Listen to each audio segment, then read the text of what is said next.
जय महाराष्ट्र, स्वागत आहे तुमचं आपल्या लोकप्रिय यूट्यूब चॅनलवरती। मित्रांनो, पीक विमा जो आहे तो अनेक शेतकरी बांधवांच्या खात्यामध्ये जमा झालेला आहे। कोणकोणत्या शेतकरी बांधवांच्या खात्यामध्ये जमा झाले आहे, कोणकोणते जिल्हे पात्र ठरले आहेत एका तासाच्या आतमध्ये, आणि कालपासून जो पीक विम्याचा जो हप्ते आहेत ते टाकण्यास हेक्टरी जे आहे ते पैसे पडण्यास सुरुवात झालेली आहे। जो आमचा जिल्हा आहे त्या जिल्ह्यामध्ये सुरुवात झालेली आहे।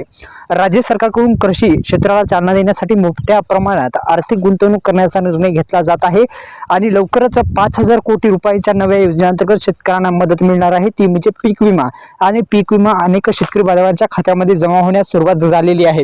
आता मित्रांनो, आमचा जो जिल्हा आहे त्या जिल्ह्यामध्ये सुरुवात झालेली आहे आणि 31 मार्च पूर्वीच हे जी विमा रक्कम आहे ती मिळणार होती, पण काही आर्थिक वर्षामुळे आणि बँकेच्या सुट्ट्यामुळे जो हप्ता आहे तो पीक विमा जो आहे तो पीक विमा जमा झाला नव्हता आणि अखेर आता पैसे पीक विम्याचे जमा होण्यास सुरुवात झालेली आहे। 31 मार्च पूर्वी पीक विमा मिळेल अशी आशा होती, पण ती 31 मार्चच्या झाल्याच्या नंतर आज जी तारीख आहे या तारखेपासून सुरुवात झालेली आहे। अनेक शेतकरी बांधवांना पीक विमा सुद्धा मिळण्यास सुरुवात झालेली आहे।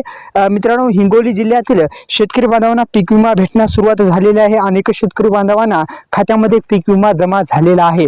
अनेक शेतकरी बांधवांच्या माध्यमातून ही बातमी आपल्याला कळालेली आहे। अनेक शेतकरी बांधवांना जो पीक विमा आहे तो पीक विमा भेटलेला आहे। तर मित्रांनो, तुमच्या जिल्ह्यात भेटला का नाही कमेंट बॉक्समध्ये सांगू शकता।